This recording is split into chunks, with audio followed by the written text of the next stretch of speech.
اس لیے کہ جگہ کم ہے اور طلبہ اتنی تعداد میں آ جاتے ہیں کہ ہم کو بڑی تعداد میں طلبہ کو واپس کرنا پڑتا ہے۔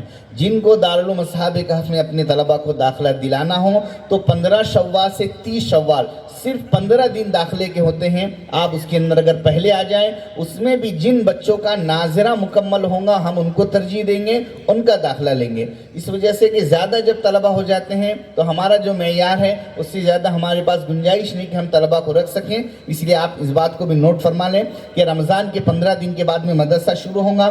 ابھی 15 شوال کو انشاءاللہ 15 شوال سے ابھی 15 شعبان سے مدرسے کی چھٹی انشاءاللہ ہو جائیں گی، لیکن ابھی ایک شعبہ مدرسے میں جاری رہے گا اور یہ تعطیلات میں نے بتلا دیا کب تک چلتی رہیں گی۔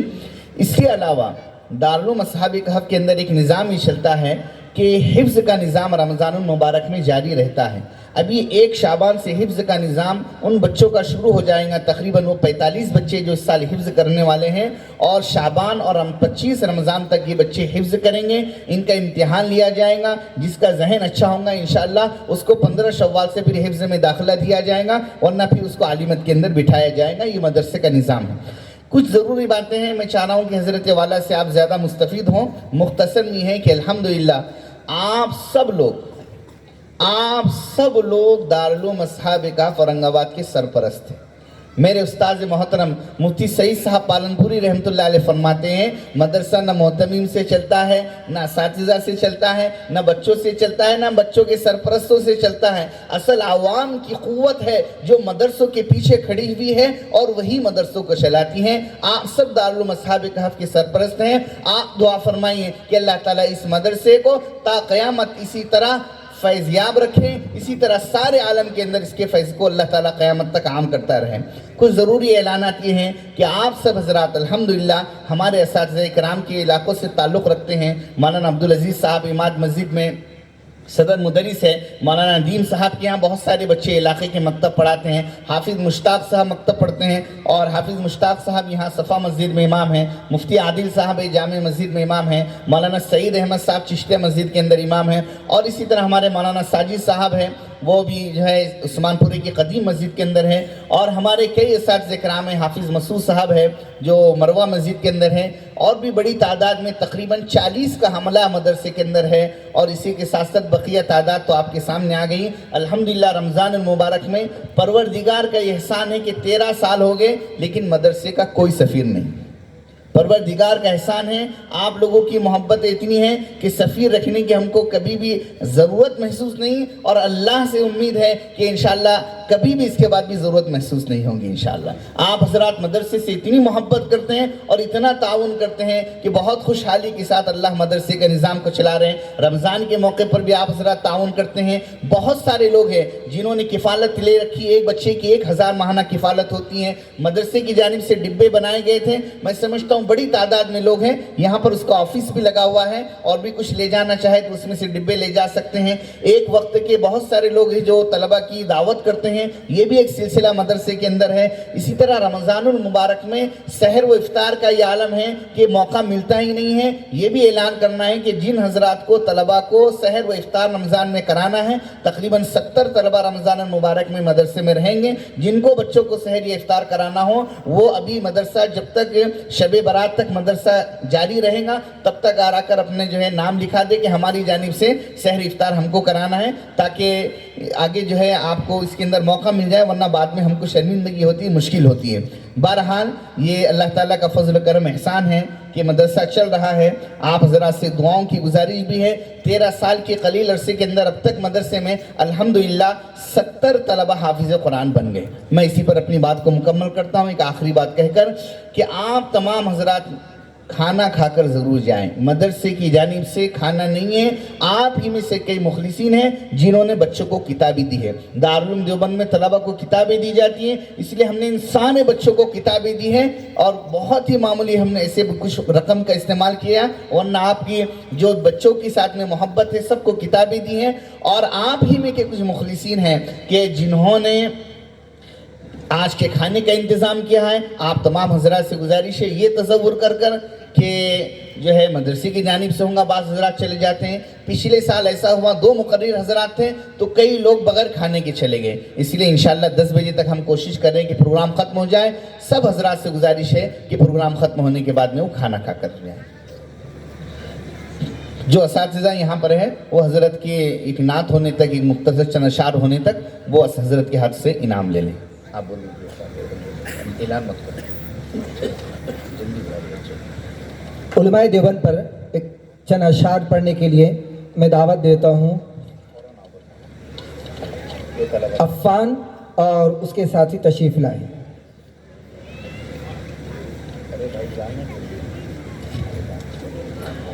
عفان ابن شیخ آصف، ابرار ابن سلیم، نعمان بن حافظ نعیم، یہ دارالمصاب کہف کے دنیات دوم کے طلبہ ہیں۔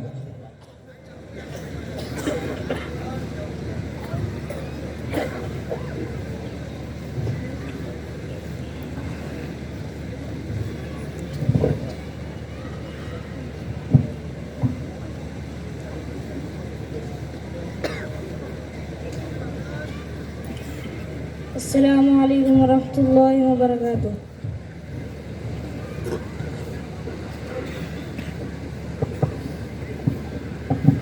دیوبند نے اسلام کا پرچم دنیا میں لہرایا ہے، ظلم ستم کے دور کے اندر حق کا دیپ جلایا ہے۔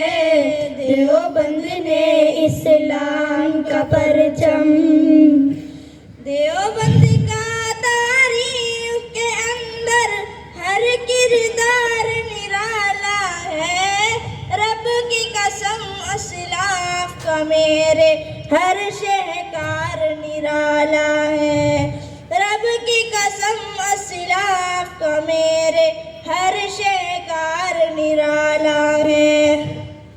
اس لشکر کے جانبازوں سے، اس لشکر کے جانبازوں سے ہر باطل گھبرایا ہے، ظلم ستم کے دور کے اندر حق کا دیپ جلایا ہے۔ دیوبند نے اسلام کا پرچم،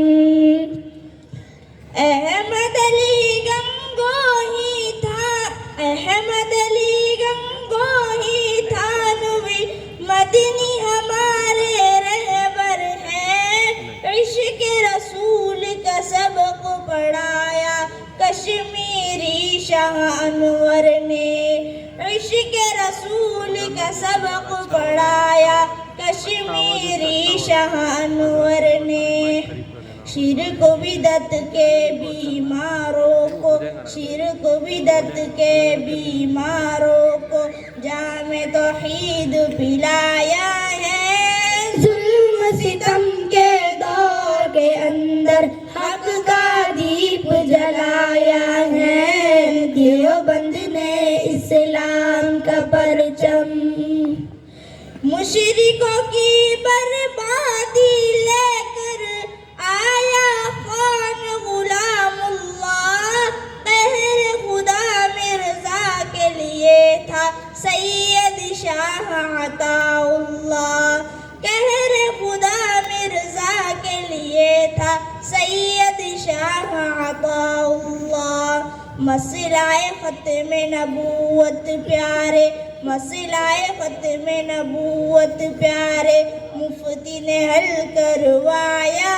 ہے، ظلم ستم کے دور کے اندر حق کا دیپ جلایا ہے۔ دیوبند نے اسلام کا پرچم، قال اللہ وقال رسول، سچے کلام کو عام کیا، ایک اللہ سے ہوتا ہے، اس پیغام کو عام کیا، ایک اللہ سے ہوتا ہے، اس پیغام کو عام کیا۔ مولانا الیاس نے ہم کو، مولانا الیاس نے ہم کو کیا رستہ دکھلایا ہے، ظلم ستم کے دور کے کے اندر حق کا دیپ جلایا ہے، دیوبند نے اسلام کا پرچم دنیا میں لہرایا ہے، ظلم ستم کے دور کے اندر حق کا دیپ جلایا ہے، دیوبند ماشاء اللہ ماشاء اللہ۔ اسلام کا پرچم۔ محترم حاضرین، اب انتظار کی گھڑیاں ختم ہوتی ہیں۔ اب ہم بہت ہی ادب و احترام کے ساتھ ہم سب کے مخدوم مکرم، مہمان معظم، استاد حدیث ام المدارس مادر علمی دارالعلوم دیوبند حضرت مولانا سلمان صاحب بجنوری نقشبندی خلیفہ مجاز حضرت مولانا پیر ذوالفقار احمد صاحب نقشبندی رحمہ اللہ سے ملتمس ہیں۔ بڑی مدت میں بھیجتا ہے ساقی ایسا مستانہ، بڑی مدت میں بھیجتا ہے ساقی ایسا مستانہ، بدل دیتا ہے جو بگڑا ہوا دستور میں خانہ۔ کتابوں کا مسافر ہے یہی پہچان ہے اس کی، کتابوں کا مسافر ہے یہی پہچان ہے اس کی، جدھر سے بھی گزرتا ہے سلیقہ چھوڑ جاتا ہے، لے کے جامع خطابت کی سرمستیاں وائز اہل سنت چلے آئیے۔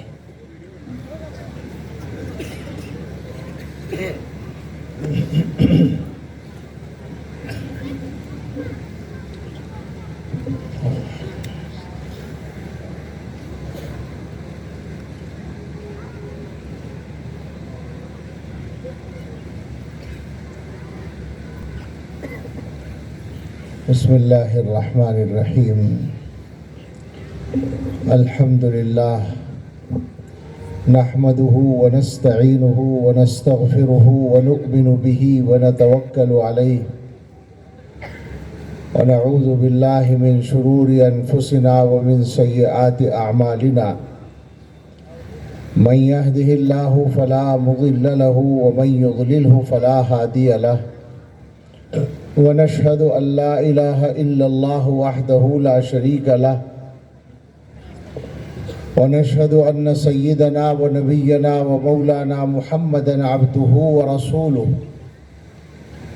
صلى الله تعالى عليه وعلى آله وأصحابه وبارك وسلم تسليما كثيرا، أما بعد فأعوذ بالله من الشيطان الرجيم، بسم الله الرحمن الرحيم، هو الذي أرسل رسوله بالهدى ودين الحق ليظهره على الدين كله وكفى بالله شهيدا، وقال تعالى وما آتاكم الرسول فخذوه وما نهاكم عنه فانتهوا واتقوا الله إن الله شديد العقاب،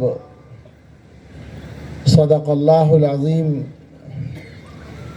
قال رسول الله صلى الله عليه وسلم لا يزال الله يغرس في هذا الدين غرسا يستعملهم في طاعته، أو كما قال عليه الصلاة والسلام۔ وقال صلى الله عليه وسلم من آتاه الله القرآن ثم علم أن أحدا أوتي خيرا منه فقد حقر ما عظمه الله، أو كما قال عليه الصلاة والسلام۔ اللهم صل على سيدنا محمد وعلى آل سيدنا محمد وبارك وسلم كما تحب وترضى عدد ما تحب وترضى۔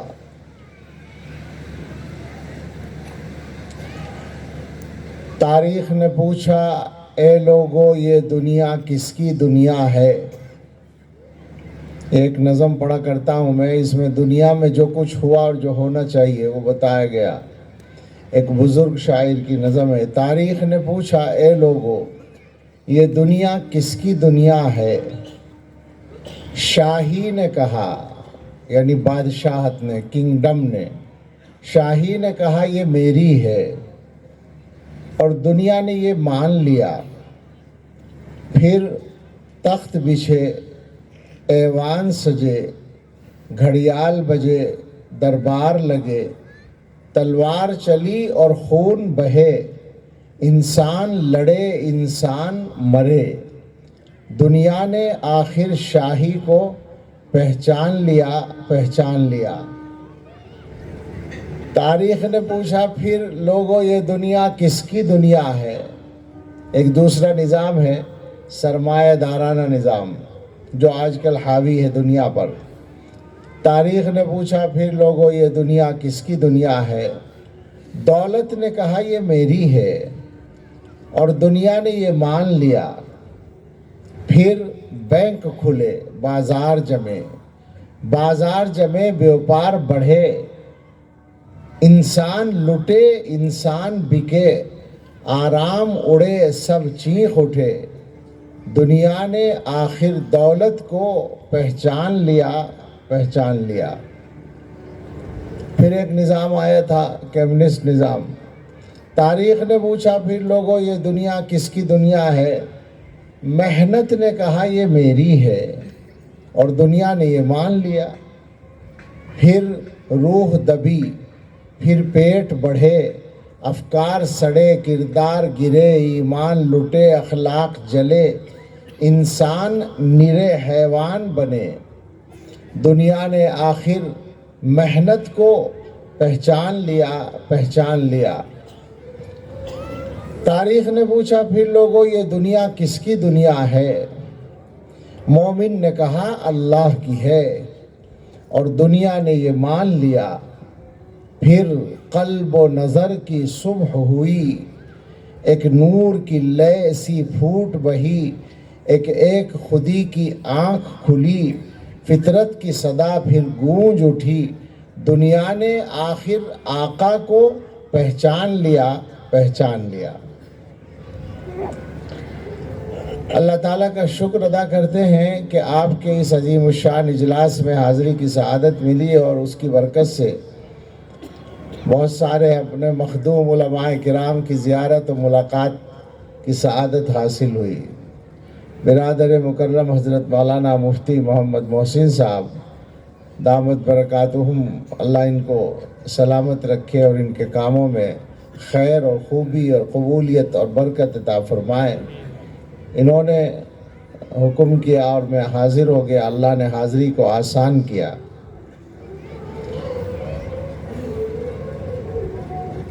آج کل جو وقت گزر رہا ہے، اسفار اور بیانات اور مدرسے کا اب تو اسباق پورے ہو گئے لیکن چل رہا تھا ابھی تک سلسلہ، ان سارے کاموں کے ساتھ ایک جو غم، ایک جو حادثہ، ایک جو صدمہ گزرا ہے جس سے واقف ہیں،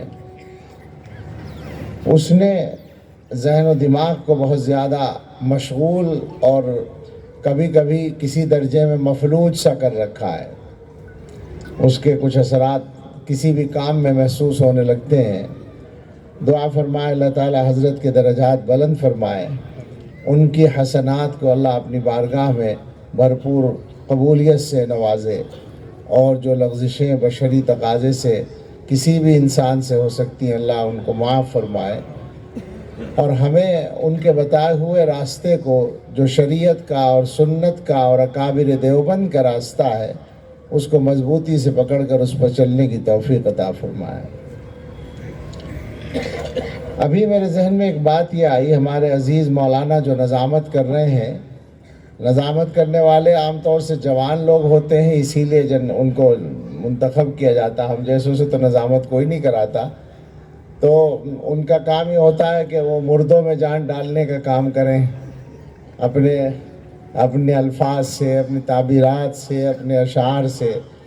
تو انہوں نے بہت سی باتیں کہیں، بہت سے اشعار پڑھ دیے، مگر خاص طور سے ایک چیز کے بارے میں یہیں سے اگر بات کہہ دوں اور پہنچ جائے گی تو اچھا ہوگا۔ یہ جو حضرت کے خلفاء کے ذمہ داری کی بات بار بار میرے بارے میں کہی جا رہی ہے، تو یہ کوئی ایسی چیز نہیں ہے جس کا تذکرہ عوامی سطح پر اور عوامی اجلاسات میں کیا جائے، بلکہ یہ تو ایک طرح کی امانت تھی اور میں نے اس کا اظہار بھی نہیں کیا تھا، اور وہ بھی خدمت ہے، ورنہ سارے خلفاء مجھ سے بہت زیادہ برتر اور بہت کامل ہیں، میں ان کا سب سے ناقص فرد ہوں، اور شاید اسی لیے ایک خادم کے طور پر حضرت کی نظر میں یہ بات تھی، لیکن یہ کوئی ایسا مسئلہ نہیں ہے جس کو بار بار ہم ذکر کریں۔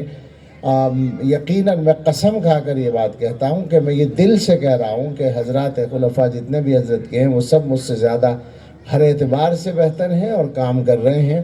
البتہ رابطے کے لیے رابطہ کار کے طور پر جیسے آج کل ضرورت ہوتی ہے کبھی کبھی، تو یہ خادم ہو سکتا ہے، لیکن یہ کوئی ایسی بات نہیں ہے جس کا بار بار ہم ذکر کریں۔ معذرت کے ساتھ ہی محبت میں کیا ہے، لیکن مصلحت کا تقاضا یہی ہے جو میں عرض کر رہا ہوں۔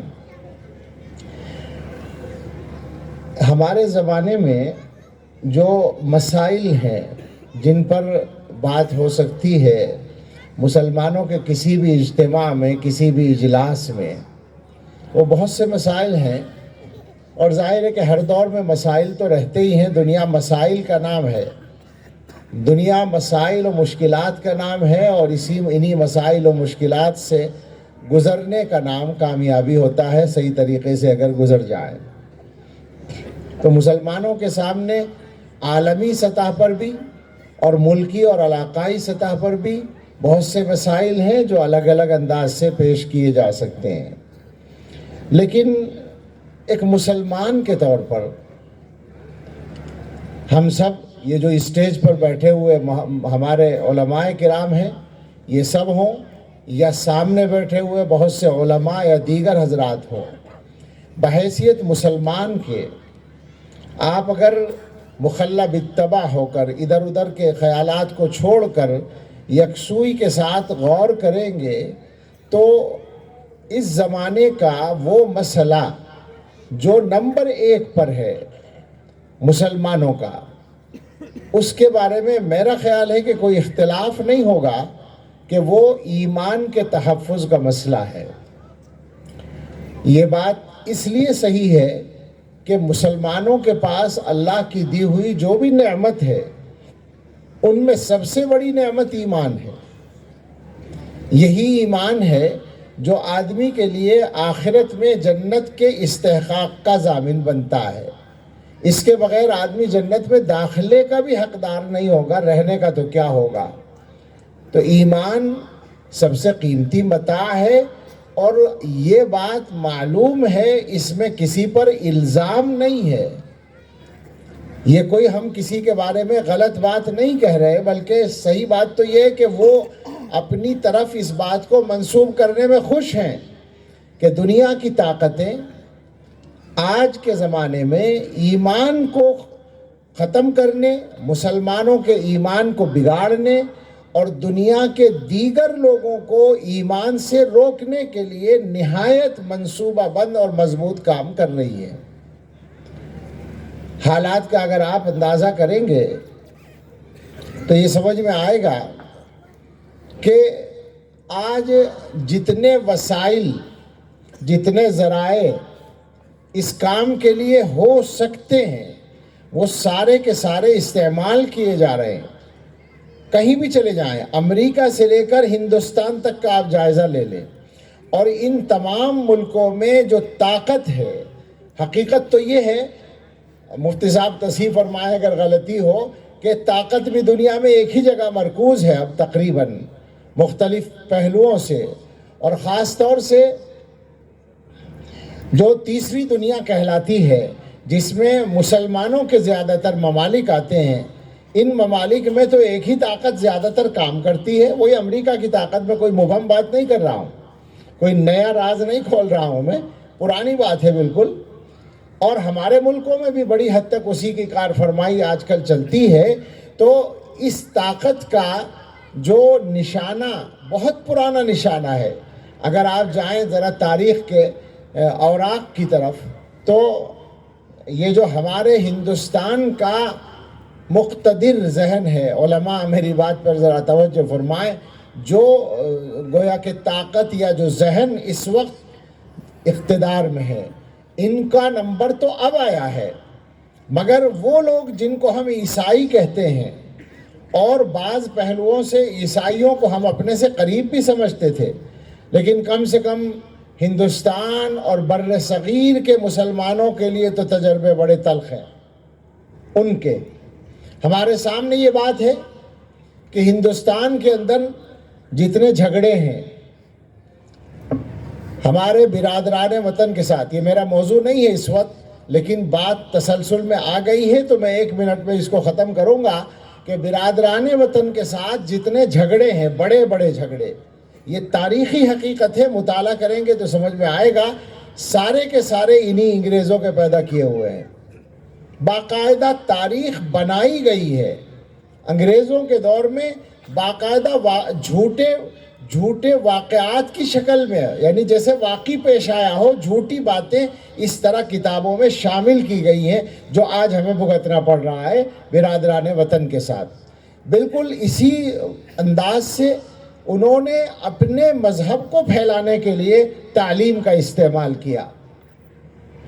آپ حضرات ایک نام جانتے ہوں گے، ہندوستان کی تاریخ میں علماء کی جماعت کا ایک ممتاز نام ہے حضرت مولانا رحمت اللہ کیرانوی رحمت اللہ علیہ۔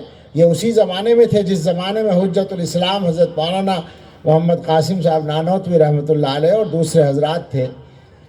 انہوں نے ہندوستان کے اندر عیسائی پادریوں کا اور عیسائی مذہب کی تبلیغ کا نہایت ہی مضبوط مقابلہ کیا تھا، مناظروں کے ذریعے بھی، کتابوں کے ذریعے بھی، اور یہ کام اور حضرات نے بھی کیا۔ حضرت نانوتوی رحمت اللہ علیہ نے بہت مضبوطی سے کیا، اور بھی کچھ حضرات ہیں، لیکن سب سے اس میدان میں سب سے ممتاز نام مولانا رحمت اللہ کیرانوی رحمت اللہ علیہ کا ہے۔ 1857 میں جب مقابلے میں یہ لوگ ہار گئے ہمارے علماء، اور گویا کہ ان کو میدان سے ہٹنا پڑا، تو 1858 میں مولانا رحمت اللہ صاحب ہندوستان سے مکہ مکرمہ چلے گئے، جیسے حضرت حاجی امداد اللہ مہاجر مکی رحمت اللہ علیہ بھی اسی زمانے میں گئے۔ وہاں جانے کے کچھ دنوں کے بعد حضرت مولانا رحمت اللہ صاحب نے اپنے گھر خط بھیجا، اور اس میں یہ پوچھا کہ میرے بھائی کا پوتا محمد سعید 10-12 سال کا بچہ تھا، میں چھوڑ کر آیا تھا، مجھے بتایا جائے کہ وہ کیا کر رہا ہے۔ جواب پہنچا کہ وہ اس کا جو باپ ہے یعنی آپ کا بھتیجا، وہ امبالہ میں سرکاری ملازم ہے، اس کی ڈیوٹی وہاں ہے، تو بچہ اپنے باپ کے ساتھ امبالہ میں رہ رہا ہے اور وہاں کے مشن اسکول میں پڑھ رہا ہے۔ مشن اسکول کا مطلب آپ سمجھ رہے ہیں، عیسائیوں کا اسکول۔ حضرت نے جواب میں لکھا کہ جس عیسائیت کی تردید میں میری ساری جوانی اور میری زندگی لگ گئی، وہیں انہی کے چنگل میں میرے گھر کا بچہ پھنس رہا ہے، یہ کیسے چلے گا؟ اس بچے کو یہاں بھیج دو۔ چنانچہ وہ بچہ مکہ مکرمہ پہنچا، اور مولانا رحمت اللہ صاحب نے ان کی تعلیم کا انتظام کیا اور حاجی امداد اللہ صاحب کے ذریعے تربیت کرائی، اور یہی وہ بچہ تھا جس نے مکہ مکرمہ میں مدرسہ سہولتیہ قائم کیا، مولانا محمد سعید صاحب رحمت اللہ علیہ۔ تو تعلیم کا استعمال عیسائیوں نے، انگریزوں نے اپنے مذہب کی تبلیغ کے لیے بھرپور طریقے پر کیا، اور آج تک کر رہے ہیں۔ آپ پورے ہندوستان کا جائزہ لے سکتے ہیں، یہ تو عجیب حقیقت ہے کہ کوئی علاقہ ان کے اسکولوں سے خالی نہیں ہے۔ اور میں ذاتی طور پر، میں کسی سروے کی بات نہیں کر رہا، میں نے پورے ملک کے مختلف علاقوں میں جا کر، خود اپنے علاقے میں جا کر جو دیکھا ہے، یو پی کے، مغربی یو پی کے علاقوں تک میں، یعنی میں اڑیسہ اور کیا کہتے ہیں آسام اور تریپورہ اور ناگالینڈ وغیرہ کی بات نہیں کر رہا، جہاں پر بہت بڑے کام ہیں ان کے، آبادیوں کے تناسب بدل گئے ہیں، مذہب کے اعتبار سے آبادیوں کے تناسب بدل گئے، ان کی بات میں نہیں کر رہا، اپنے علاقوں میں آپ بھی دیکھ سکتے ہیں۔ جہاں تک میں نے سمجھا ہے، جو مجھے معلومات ہیں، وہ یہ ہیں کہ ان کے تعلیمی مشن، وہ تعلیمی بعد میں ہیں، تبلیغی پہلے ہیں، ان کا اصل مشن وہ ہے۔ اب یہ ہمارے بھائیوں کو بھی سمجھ میں آ گیا ہے، لہٰذا حکومت ہند نے تعلیمی پالیسی بنائی ہے۔ آپ کو معلوم ہے، آپ میں بعض حضرات نے وہ پڑھی ہوگی، اور اگر نہ پڑھی ہو تو جو حضرات اس موضوع کو سمجھ سکتے ہیں ان سے گزارش ہے کہ پڑھیں۔ نیو ایجوکیشن پالیسی جو ہے انڈیا کی، جو نافذ ہو چکی ہے، آپ انگریزی میں، ہندی میں، اردو میں، کسی میں بھی پڑھ سکتے ہیں، اس کو پڑھیں۔ تو جناب عالی، بہت ڈر لگ رہا ہے، کہتے ہوئے ڈر ہے اور نہ کہنے میں بھی ڈر ہے، اور وہ یہ ہے کہ اس پالیسی کے نافذ ہونے کے بعد جو مزاج بنے گا تعلیم گاہوں کا، تو ایسا لگتا ہے کہ بچہ اسکول جائے گا، اسکول بھیجنا تو پڑے گا ہی، اسکول سے جب آئے گا تو ماں باپ مجبور ہوں گے اس بات پر کہ بچے سے کہیں کہ تم اسکول سے آ رہے ہو ذرا کلمہ پڑھ لو احتیاطاً، معلوم نہیں کہ تمہارا ایمان گیا یا رہا۔ یہ میں کوئی ویسی بات نہیں کہہ رہا ہوں جس کی کوئی بنیاد نہ ہو، آپ پڑھیں گے تو آپ میری بات کی تصدیق کریں گے۔ حالات اس رخ پہ جا رہے ہیں۔ حقیقت یہ ہے کہ اس کا ہمارے پاس کیا جواب ہے، کیا توڑ ہے، کیا مقابلہ ہے؟ ظاہر ہے کہ یہ ایک لڑائی ہے، ایمان و کفر کی لڑائی ہے، اور یہ وہ لڑائی ہے جو شروع سے چلی آتی ہے، اس کے انداز اور ذرائع بدلتے ہیں۔ قرآن کریم میں اللہ تعالیٰ نے ایک آیت میں عجیب انداز میں بات کو بیان کیا، وَكَذَلِكَ جَعَلْنَا لِكُلِّ نَبِيٍّ عَدُوًّا شَيَاطِينَ الْإِنسِ وَالْجِنِّ يُوحِي بَعْضُهُمْ إِلَى بَعْضٍ زُخْرُفَ الْقَوْلِ غُرُورًا۔ غور کیجئے گا، ہم نے اسی طرح سے ہر نبی کے کچھ دشمن بنائے جو شیاطین ہیں، انسانوں میں سے بھی اور جنات میں سے بھی۔ انسان کا لفظ یہاں پہلے ہے۔ ایسا محسوس ہوتا ہے کہ انبیاء کے جو کام ہیں، انبیاء کا بنیادی کام کیا؟ ایمان پہنچانا، ایمان پھیلانا۔ تو انبیاء کا جو اصل کام ہے اس کی دشمنی کے لیے شیاطین میں سے جو انسان ہیں وہ زیادہ استعمال ہوتے ہیں۔ غلط تو نہیں ہو؟ چلے گا نا؟ مجھے ایسا لگتا ہے، بلکہ آج کل میں یہ بات کہہ دیتا ہوں کہ مجھے ایسا شبہ ہوتا ہے کہ یہ جو انسانی شیاطین ہیں یہ اتنے زیادہ مستعد اور ایکٹیو ہیں کہ شاید جناتی شیاطین آرام کر رہے ہوں گے کہ ہمارے ان بھائیوں نے خود ہی کام سنبھال لیا ہے۔ میں یہ بات کہہ تو رہا ہوں مزاحیہ انداز میں، مگر آپ پالیسیوں کا مطالعہ کریں گے تو آپ کو اس کا یقین آ جائے گا کہ بات اسی طرح ہے۔ اصل میں پوری گویا دنیا کی پالیسیوں پر، تعلیمی پالیسیوں پر آپ نظر رکھیں، مذہبی پہلو سے آپ نظر کریں تو پتہ چلے گا۔ میں ایک چیز کا ذکر کیا کرتا ہوں، 2003 میں غالباً جب صدام حسین کی حکومت عراق سے ختم ہوئی اور امریکہ کی حکومت قائم ہوئی، ظاہر ہے وہ امریکہ کی حکومت تھی، تو اس کے 3 مہینے کے بعد، صرف 3 مہینے کے بعد ایک خبر اخبار میں آئی تھی۔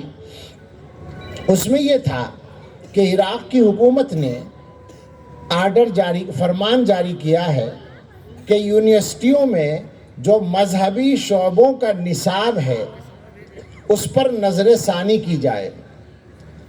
نظر ثانی تو آپ لوگ جانتے ہوں گے نا، یہاں ہر طبقے کے لوگ موجود ہیں، جو علماء ہیں وہ سمجھتے ہیں، جو سرکاری لوگ ہیں خاص طور سرکاری ملازمت والے ان کو پتہ ہوگا نظر ثانی کا مطلب کیا ہوا کرتا ہے حکومتوں کے یہاں۔ اگر کسی وقت میں قیمتیں بڑھانی ہے کہ صاحب چینی کی قیمت بڑھانی ہے تو یہ نہیں کہا جائے گا چینی قیمت بڑھائی جا رہی ہے، بلکہ کہا جائے گا نظر ثانی کی جا رہی ہے، ظاہر نظر ثانی میں قیمت بڑھے گی۔ یہ کہ کوئی سبسڈی تھی، کوئی رعایت تھی، اس پر نظر ثانی کی جا رہی، اس کا مطلب ہے کٹوتی کی جا رہی ہے۔ تو نظر ثانی کا آرڈر دیا یونیورسٹیز کے مذہبی شعبوں کے نصاب پر، کہاں؟ عراق میں۔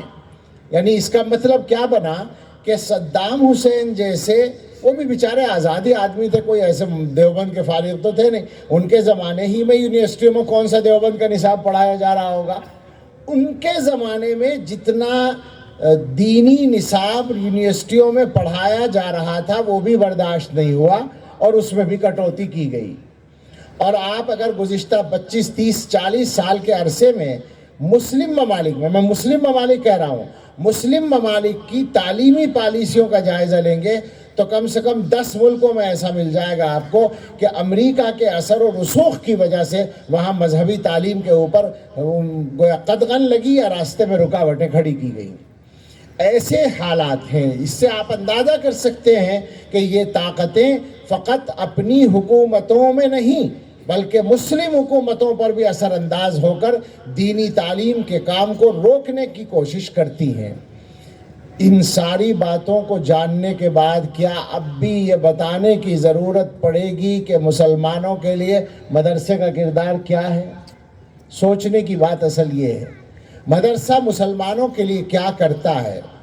یہ جو مدارس کا نظام ہے جس کے تحت ہم اس وقت یہاں بیٹھے ہیں، یہ مدارس کا یہ والا نظام، ویسے مدرسہ اسلامی تاریخ میں پہلے دن سے ہے، اسلامی تاریخ میں مدارس کا سلسلہ شروع سے ہے، مگر یہ والا جو نظام ہے اس کی بسم اللہ دیوبند سے ہے۔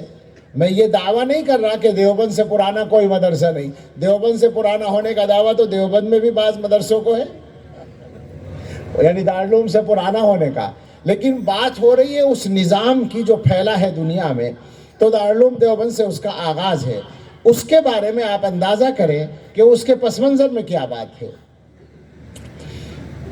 جو بنانے والے ہیں، جو بنانے کا قائم کرنے کا مشورہ کرنے والے ہیں، حضرت نانوتوی رحمۃ اللہ علیہ یا حضرت حاجی سید عابد حسین صاحب رحمۃ اللہ علیہ یا ان کے اور رفقاء کرام، ان کے سامنے بظاہر کوئی اعلان شدہ پروگرام نہیں ہے، مگر ان کی لمبی فکر ہے جو ان کی گفتگو میں آپس میں رہی ہوگی اور اپنے بزرگوں سے مشورے رہے ہوں گے، مگر اس کا خلاصہ حاجی امداد اللہ مہاجر مکی رحمۃ اللہ علیہ کے ایک جملے سے ہوتا ہے۔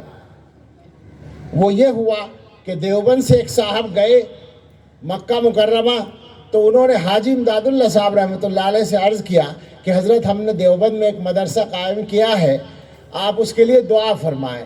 تو حاجی صاحب نے فرمایا سبحان اللہ، آپ فرماتے ہیں کہ ہم نے دیوبند میں مدرسہ قائم کیا ہے، یہاں کتنی پیشانیاں مدتوں سے سر بسجود ہے کہ اے اللہ ہندوستان میں بقائے اسلام کا کوئی سامان پیدا فرما۔ تو گویا حاجی صاحب نے ان کو اشارہ کر دیا کہ یہ آج جناب نے نہیں قائم کیا ہے، تو ہم نے کروایا ہے، یہ ہم نے اللہ سے مانگا ہے۔ حضرت حاجی صاحب مکہ مکرمہ میں تھے اور حضرت شاہ عبد الغنی مجددی مہاجر مدنی رحمۃ اللہ علیہ مدینہ منورہ میں تھے۔ ایک تو ان کے شیخ تھے، ایک استاذ تھے، حضرت نانوتوی اور حضرت گنگوہی رحمۃ اللہ علیہ کے شیخ حضرت حاجی صاحب تھے، اور استاذ حضرت مولانا شاہ عبد الغنی محدث دہلوی تھے، اور اسی کی برکت تھی کہ دارالعلوم کے قائم ہوتے ہی پہلے ہی سال میں دوسرے علاقوں کے اور دوسرے ملکوں کے طلباء آ گئے تھے۔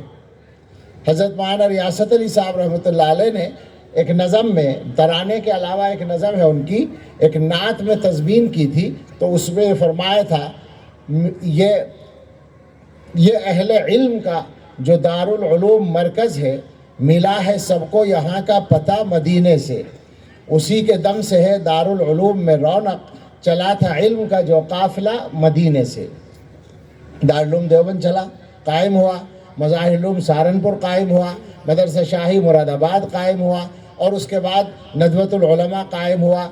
تھوڑے تھوڑے فرق کے ساتھ مدرسے قائم ہوئے، اکثر و بیشتر اسی نظام اور اسی نصاب کے ساتھ جو دیوبند سے چلا تھا، اور کہیں کچھ اصلاح کا ارادہ کر کے، لیکن وہی منزل اور مقصد سب کی ایک تھا۔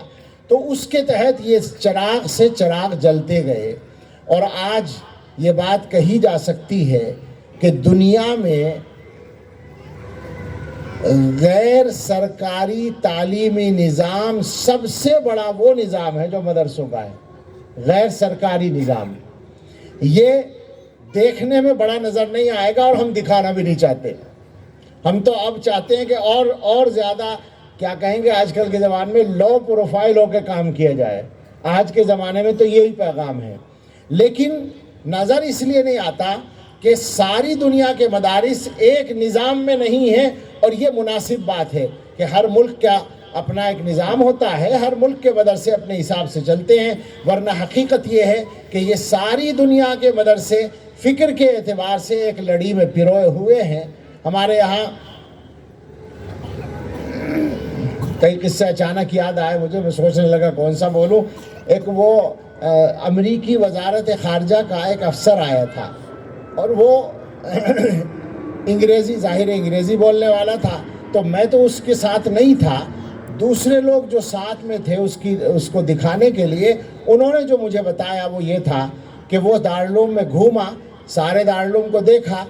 آپ لوگ جانتے ہیں کہ دارالعلوم دیوبند عمارت کے اعتبار سے بھی اچھا خاصا بڑا ہے، 200-300 بیگھے میں شاید اس کا وہ ہے، دائرہ ہے، احاطہ ہے۔ تو دیکھ کر واپس آیا حضرت محتمم صاحب رحمۃ اللہ علیہ، مولانا مرغوب الرحمان صاحب کے پاس، اور پھر کہنے لگا کہ آپ کا دارالعلوم بس اتنا ہی بڑا ہے؟ تو انہوں نے کہا ہاں بھائی یہی ہے جو آپ دیکھ کر آئے۔ ایسے کیوں پوچھتے ہیں آپ؟ چھوٹا لگا آپ کو؟ کہنے لگے ہاں میں تو یہ تصور کر کے آیا تھا کہ دارالعلوم دیوبند دلی سے بھی بڑا ہوگا. تو انہوں نے کہا کیوں، ایسا کیوں سوچا تھا؟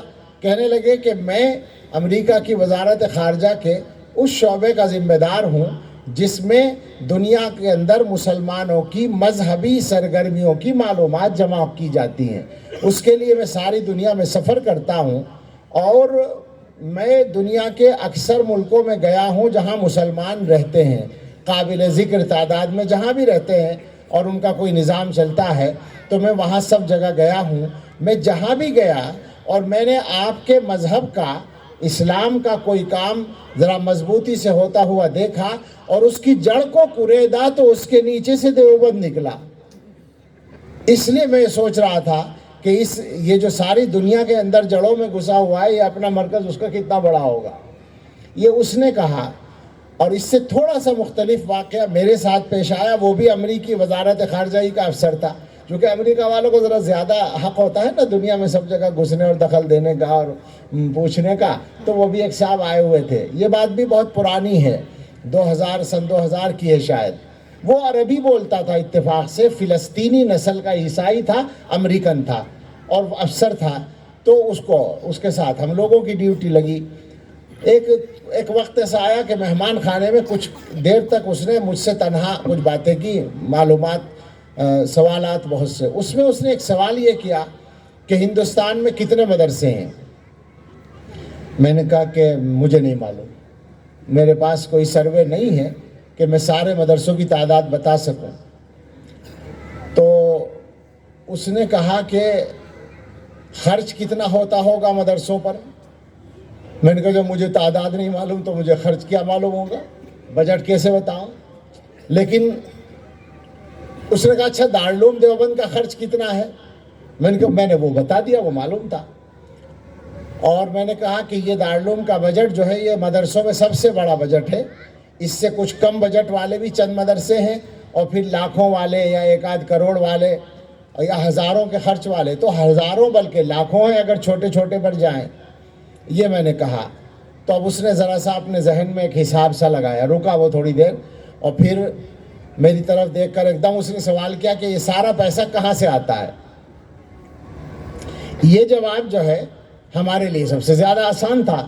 میں نے جلدی سے کہا من تبرعات الشعب المسلم، عام مسلمان کے چندے سے. یہ میں نے جلدی سے بول دیا. تو اس نے تعجب سے میری طرف دیکھا اور کہنے لگا کہ سمجھ میں نہیں آتا. اس نے اپنے ذہن میں ایک خرچ کا اندازہ لگایا اور اس کے بعد اس نے کہا کہ عام مسلمان کے چندے سے یہ ہوتا ہے، یہ بات سمجھ میں نہیں آتی.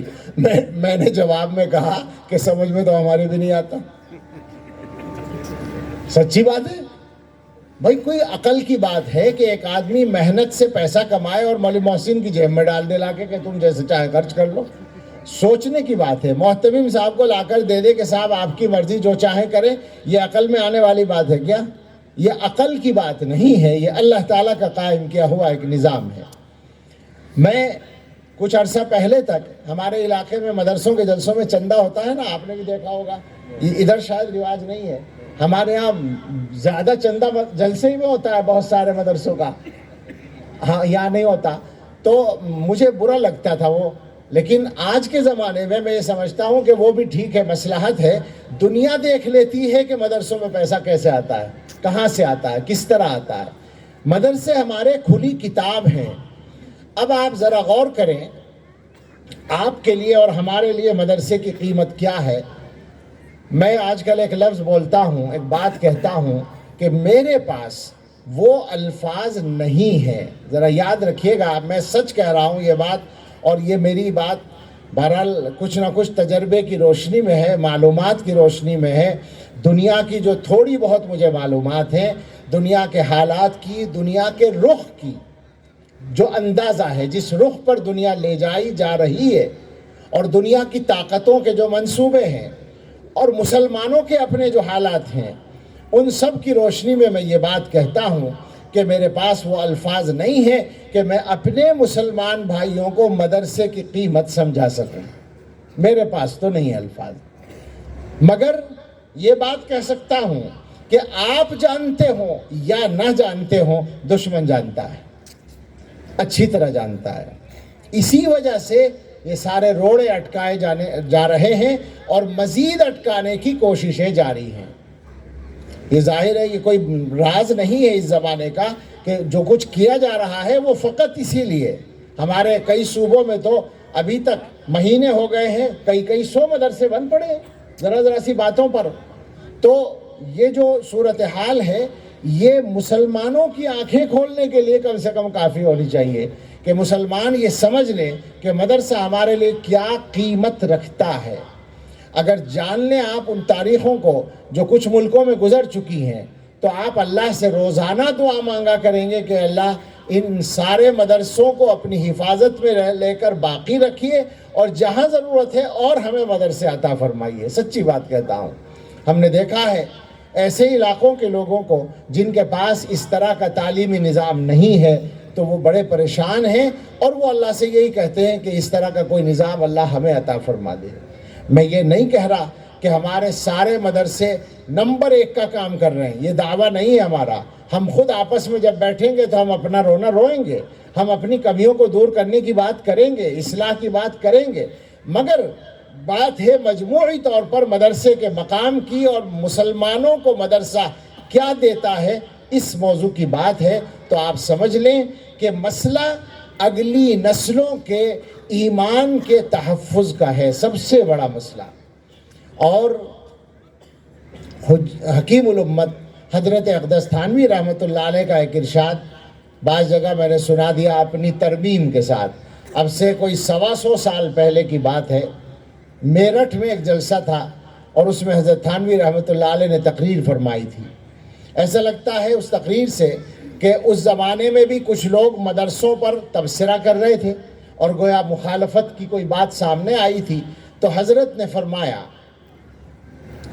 چونکہ بہت سے لوگ یہ سمجھتے ہیں, میں اس کا پس منظر بھی سمجھا دوں, بہت سے لوگ یہ سمجھتے ہیں کہ یہ جو مدرسوں کے مولوی مدرسوں کی بات کرتے ہیں تو اس کی وجہ یہ ہے کہ مولویوں کا روزگار مدرسے سے جڑا ہوا ہے. عام طور پر لوگ یہ سمجھتے ہیں. تو میں اس پر اپنی بات بعد میں کہوں گا. حضرت تھانوی رحمۃ اللہ علیہ نے یہ ارشاد فرمایا کہ تم مدرسوں کو چندہ دینا بند کر دو, مدرسے بند ہو جائیں گے. ظاہر ہے تمہارے چندے سے چلتے ہیں, جب تم نہیں دو گے تو بند ہو جائیں گے. اور یہ جو مدرسوں میں پڑھانے والے لوگ ہیں, کوئی آٹے کی دکان کر لے گا, کوئی چاول کی دکان کر لے گا اور ان کی روزی روٹی کا مسئلہ دکان سے حل ہو جائے گا. مگر تمہارے بچے, تمہاری نسلیں 50 سال میں تمہارے بچے ہندو ہوں گے, یہودی ہوں گے, عیسائی ہوں گے. یہ حضرت نے فرمایا تھا.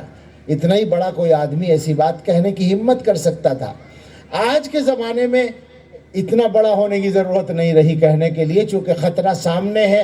آج ہم وہی بات دہراتے ہیں ذرا سے فرق کے ساتھ کہ اب 50 سال کی نوبت نہیں ہے, اب 5 سال کی بھی گارنٹی نہیں ہے نسلوں کے ایمان پر باقی رہنے کی. اس لیے کہ ایمان سے ہٹانے کے لیے اور بہت سارے ذرائع بھی تو استعمال ہو رہے, اس پر گفتگو کا موقع نہیں ہوا.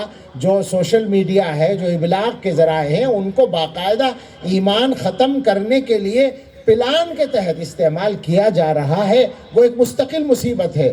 تو مدرسوں کی ہم بات کریں, اگر میں یہ عرض کروں کہ یہ مدرسوں میں پڑھنے پڑھانے والے جو ہیں, یہ مدرسوں کی بات اس لیے نہیں کرتے کہ ان کا روزگار مدرسوں سے جڑا ہوا ہے. آپ غور کریں, اگر یہ مدرسے والے واقعی مدرسے کی ملازمت نہ کر کے دکان کریں, تجارت کریں یا کوئی اور ملازمت کریں, بالکل سادہ انداز میں بتائیے مدرسے کی تنخواہ سے زیادہ کما لیں گے یا نہیں؟ مدرسوں کی تنخواہ کیا ہے سب کو پتہ ہے. مدرسے کی تنخواہ, میں احسان نہیں جتا رہا ہوں, میں مدرسوں کے خدام کی طرف سے آپ پر احسان نہیں جتا رہا. احسان تو اللہ کا ہم پر آپ سے زیادہ ہے کہ اللہ نے ہمیں اپنے دین کے کام سے لگا رکھا ہے. وہ بات بالکل الگ ہے. اللہ کا دن رات شکر ادا کرتے ہیں, اللہ سے قیامت تک کی اپنی نسلوں کے لیے یہ دعا کرتے ہیں کہ اللہ اس سے لگائے رکھے سب کو. ہماری یہ تمنا ہے, یہ تو ہماری سعادت ہے. آپ کو بات سمجھانے کے لیے کہتے ہیں کہ یہ مدرسوں میں پڑھنے پڑھانے والے اگر دکان لے کر بیٹھے, اگر کوئی اور ملازمت کریں تو پکی بات ہے کہ مدرسے کی تنخواہ سے ان کو زیادہ مل جائے گا. اس کا مطلب یہ ہے کہ روزگار کا مسئلہ نہیں ہے. اصل مسئلہ روزگار کا نہیں ہے، اصل مسئلہ ایمان کا مسئلہ ہے، نسلوں کے ایمان کا مسئلہ ہے، ایمان کے تحفظ کا مسئلہ ہے، ایمان پر باقی رہنے کا مسئلہ ہے۔ بھلا کسی مسلمان کو یہ سمجھانا پڑے گا کہ مسلمان ہی جینا اور مسلمان ہی مرنا ضروری ہے، یہ بھی سمجھانا پڑے گا کیا؟ ہر مسلمان جانتا ہے ایمان اگر چلا گیا تو جنت کی شکل دیکھنے کو بھی نصیب نہیں ہوگی ہمیشہ کی زندگی میں۔ تو یہ تو ہمارا نمبر 1 کا مسئلہ ہے، یہیں سے بات چلی تھی، یہیں پر ختم کرتا ہوں کہ سب سے بڑا مسئلہ ایمان کو بچانے کا، ایمان کے تحفظ کا اور نسلوں کے ایمان پر باقی رہنے کا ہے۔ اس کے لیے جس مسلمان سے، جس ایمان والے سے جو ہو سکے وہ اس کو کرنا چاہیے۔ اللہ تعالی ہمیں سب کو توفیق دے اور ہمیں کامیابی دے، اور ہمارے تمام مدرسوں کی حفاظت فرمائے، مسجدوں کی حفاظت فرمائے، دعوت و تبلیغ کے کام کی حفاظت فرمائے، صحیح معتبر خانقاہوں کی حفاظت فرمائے، اور ہمارے اس مدرسے کو دارالعلوم اصحاب کہف کو بھی اللہ تعالی بھرپور ترقی عطا فرمائے۔ آمین۔ وآخر دعوانا ان الحمدللہ رب العالمین۔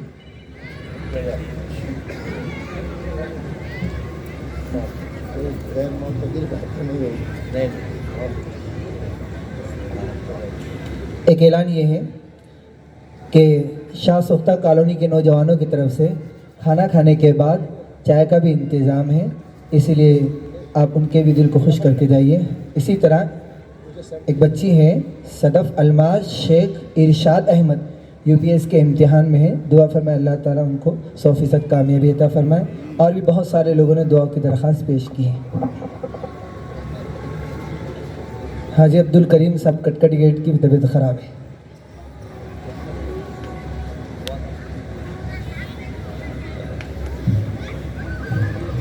تمامی خدمت کرنے والے نوجوانوں کا اور جس نے بھی اس جلسے میں جس اعتبار سے بھی خدمت کی ہے، ہم آپ کے ممنون و مشکور ہیں۔ اللہ تعالیٰ سے دعا کرتے کہ اللہ تعالیٰ آپ کو ڈھیر ڈھیر جزائے خیر عطا فرمائے۔ دیکھیے حضرت کی دعا ہو رہی ہے، سب حضرات تشریف رکھیں۔ میں آئندہ کی ترتیب آپ کو بتلا رہا ہوں۔ جن حضرات کی ابھی نماز باقی ہے، یہ حضرات دعا ہوتے ہی شاہ سختہ کالونی کی مسجد بالکل قریب ہے، یہاں سے چند منٹ کے فاصلے پر ہیں، ابھی فوراً وہاں اذان ہوگی اور مسجد میں جماعت ہوگی۔ باقی جو حضرات نماز پڑھ کر آ چکے ہیں تو فوراً یہاں پر کھانے کے لیے بیٹھ جائیں گے۔ الحمدللہ تقریباً 1,500 پلیٹوں کا کھانے کا انتظام کیا گیا ہے۔ ایک پلیٹ میں اگر 2 لوگ بھی کھانے کے لیے بیٹھتے ہیں تو 3,000 لوگ ایک وقت میں کھانا کھا سکتے ہیں، بہت سہولت سے۔ لیکن تمام حضرات سے گزارش ہے کہ اطمینان کے ساتھ میں سب حضرات کھانا کھا کر جائیں، آپ میں سے کوئی بھی بغیر کھانا کھائے نہ جائے۔ ابھی دعا ہوں گی، اس کے بعد اسی ترتیب کے مطابق کام کریں۔ دعا کریں۔ سبحان ربی العلی الاعلی الوہاب، اللہم صلی علی سیدنا محمد وآلہ واصحابہ وبارک وسلم۔ ربنا آتنا فی الدنیا حسنۃ وفی الآخرۃ حسنۃ وقنا عذاب النار۔ ربنا لا تزغ قلوبنا بعد اذ ہدیتنا وہب لنا من لدنک رحمۃ انک انت الوہاب۔ ربنا ہب لنا من ازواجنا وذریاتنا قرۃ اعین واجعلنا للمتقین اماما۔ اے اللہ، ہم آپ کے بندے، کچھ بندے یہاں جمع ہوئے مدرسے کے جلسے کی مناسبت سے، اللہ ہمارے اس اجتماع کو قبول فرما لیجئے اور نافع بنا دیجئے۔ اللہ ہم سب کے لیے بھی اور مدرسے کے لیے بھی نافع بنا دیجئے۔ اے اللہ ہم سب کے گناہ معاف فرما دیجئے۔ اللہ ہمیں تقوی کی زندگی گزارنا ہمارے لیے آسان فرما دیجئے۔ اللہ نفس و شیطان کے دباؤ سے ہمارے لیے بچنا آسان فرما دیجئے۔ اے اللہ اپنے فضل سے، اپنے کرم سے ہر قسم کی جسمانی اور روحانی بیماریوں سے شفا دے دیجئے۔ اللہ قرضوں سے نجات دے دیجئے، جن کے ذمہ قرضے ہیں قرضوں سے سبکدوش فرما دیجئے۔ اللہ جن کے پاس گھر نہیں ہے اچھے گھر عطا فرما دیجئے، جن کے پاس روزگار میں کمی ہے اللہ بابرکت حلال روزگار دے دیجئے۔ اے اللہ جو جھگڑوں میں مقدموں میں الجھے ہوئے ہیں ان سے ان کو نکال دیجئے، جو جیلوں میں بند ہیں رہائی دلا دیجئے۔ اے اللہ جن بچوں کی شادیاں نہیں ہوئی ہیں اور وہ شادی کے لائق ہیں ان کی مسنون شادیاں آسان فرما دیجئے۔ اے اللہ جن کی شادیاں ہو چکی ہیں اپنے فضل سے ان کو اولاد صالح عطا فرما دیجئے۔ اللہ ہماری اولادوں کے سلسلے میں ہمیں خوشیاں عطا فرمائیے۔ اللہ ان کے حق میں ہماری اچھی تمنائیں پوری فرمائیے، ان کے لیے ہماری دعائیں قبول فرمائیے۔ اے اللہ اس امت کے حال پر رحم فرمائیے، اللہ ہمارے ملک پر رحم فرمائیے، اس ملک کو ترقی عطا فرمائیے، اس ملک میں امن و امان عطا فرمائیے، یہاں رہنے والے ہر صاحب ایمان کو عزت و وقعت کی زندگی عطا فرمائیے، دنیا میں رہنے والے ہر صاحب ایمان کو عزت و وقت کی زندگی عطا فرمائیے۔ اے اللہ ہم سب کی مشکلات کو دور فرما دیجئے، ہمارے کاموں میں آسانیاں دے دیجئے۔ اے اللہ جن کاموں میں رکاوٹیں ہوں ان رکاوٹوں کو دور فرما دیجئے۔ اے اللہ ہم سب کے لیے اور پوری امت کے لیے آنے والے وقت کو گزرے وقت سے بہتر بنا دیجئے، اور سب سے بہتر ہم سب کے آخری وقت کو بنا دیجئے۔ اے اللہ ہم سب کے دلوں میں کچھ تمنائیں ہیں، ہماری اچھی تمنائیں پوری فرما دیجئے، بری تمناؤں اور برے ارادوں سے ہمارے دلوں کو پاک فرما دیجئے۔